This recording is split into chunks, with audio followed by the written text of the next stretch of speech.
Good morning student. आज हम BSc part second के पेपर सेकंड जो पहले से कंटिन्यू पढ़ते आ रहे हैं उसी में गाइनोसियम के बारे में स्टडी करेंगे। इससे प्रीवियस क्लास में हमने फ्लावर टर्मिनोलॉजी, जो फ्लावर की डिफरेंट टर्मिनोलॉजी उसकी स्टडी कर रहे थे, उसमें एंड्रोसियम कंप्लीट किया।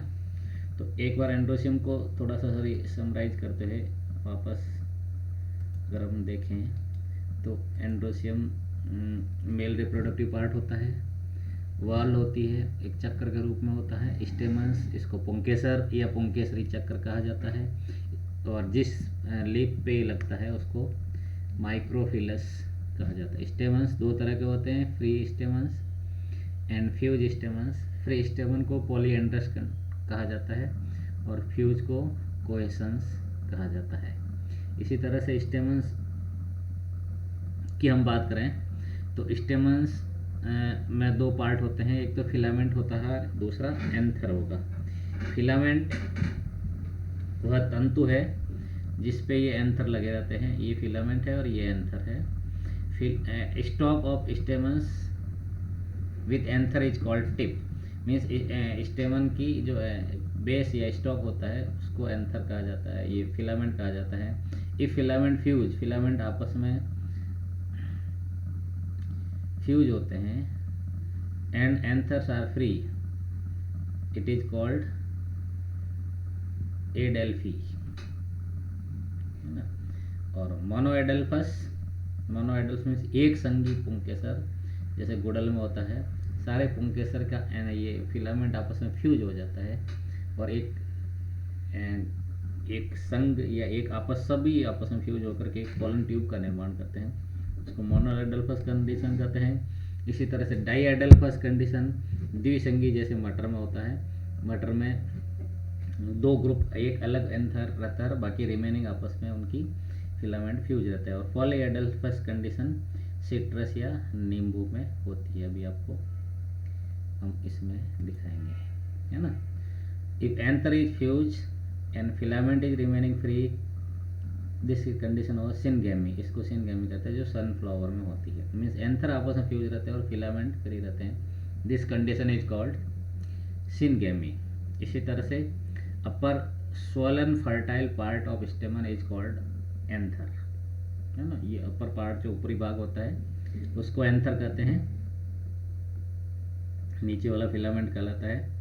फर्स्ट लोब, एक अगर लोब है तो मोनोथिकस कहेंगे। अगर इस एंथर में ये जैसे एक लोब है, एक ही है पार्ट इसमें, तो मोनोथिकस कहते हैं, जैसे कि चाइना रोज में।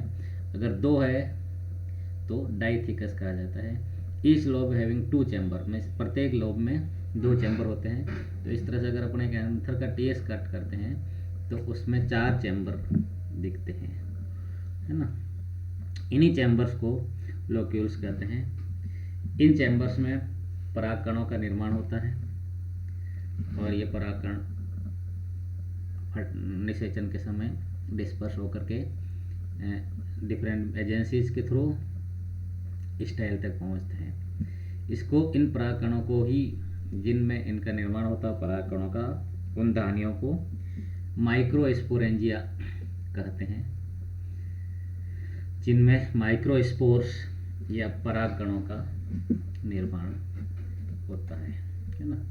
ये इसको वापस हाईलाइट करके दिखाया गया है, मोनोएडेल्फस कंडीशन इसको बोलते हैं, जिसमें ये तो स्त्रीकेसर है, ये पुंकेसर आपस में इनकी, जैसे ये एंथर है और इनकी फिलामेंट आपस में फ्यूज होकर के इसको चारों तरफ से घेर करके पुंकेसरी नाल का निर्माण करते हैं, जैसा कि गुडल में आप लोगों ने ये देखा होगा, है ना। इसी तरह से डाईएडेल्फस कंडीशन उसको बोलते हैं जिसमें एक स्टेमन अलग रहता है, रिमेनिंग आपस में इनकी फ्यूज रहती है। और पॉलीएडेल्फस कंडीशन इसको ये बोलते हैं कि बहुसंगी बनाता, जैसे इसका एक ग्रुप अलग हो गया, इसका, इनका ग्रुप अलग हो गया, इसका ग्रुप अलग हो गया, इसलिए सिट्रस में ये पॉलीएडेल्फस कंडीशन होती है। इसी तरह से गाइनोसियम की बात करें तो गाइनोसियम को पिस्टल भी बोलते हैं। फीमेल रिप्रोडक्टिव पार्ट और whorl made of carpels is also megasporophyll, इसको मेगास्पोरोफिल बोलते हैं। एक अंडप को कार्पल बोलते हैं। अंडप की अभी एक स्ट्रक्चर या संरचना आप लोगों को दिखाई जाएगी।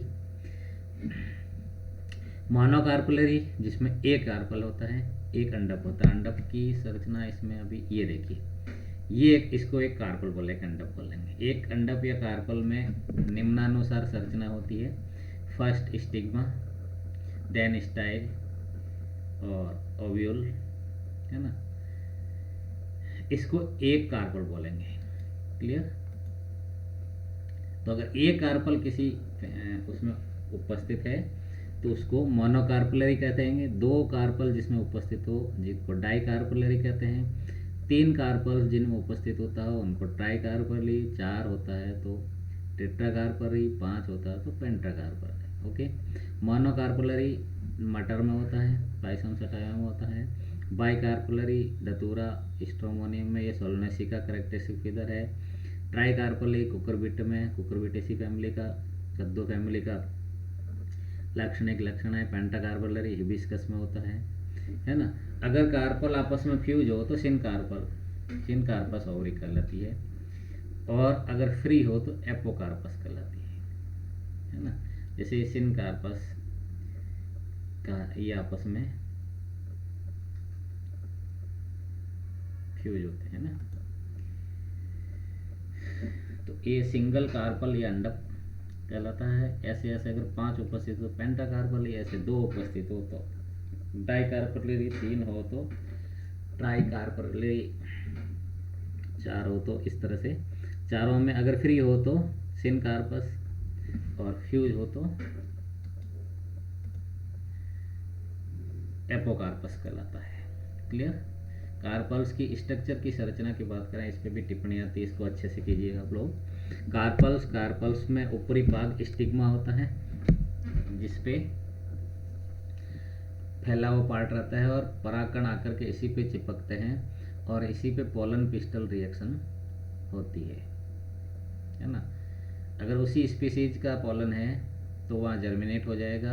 अगर दूसरी स्पीसीज का पोलन है तो वहाँ पे जर्मिनेट नहीं होगा। इस रिएक्शन को पोलन पिस्टल रिएक्शन कहा जाता है ना। इसका जो ऊपरी भाग होता है जिसको स्टिग्मा कहते हैं, stigma terminal part of carpel का अंडप का टर्मिनल पार्ट होता है। रफ एंड स्टिकी होता है। साइट ऑफ पॉलिनेशन, परागकण का स्थल कहा जाता है ये। Receive pollen grain for pollination, है ना। देन स्टाइल ये कहेगी, वर्तिका जिसको बोलते हैं। ये नैरो इलोंगेटेड थ्रेटन्ड, पतला होता है, लंबा होता है, चपटा होता है, और ओवरी को कनेक्ट करने वाला पार्ट होता है। ठीक है ना। देन ओवरी बेसल आधारीय भाग होता है। स्वेलन मीन्स फुला हुआ रहता है जैसे इससे, और इसमें चैम्बर या कक्ष उपस्थित होते हैं जिनको लोक्यूल्स कहा जाता है।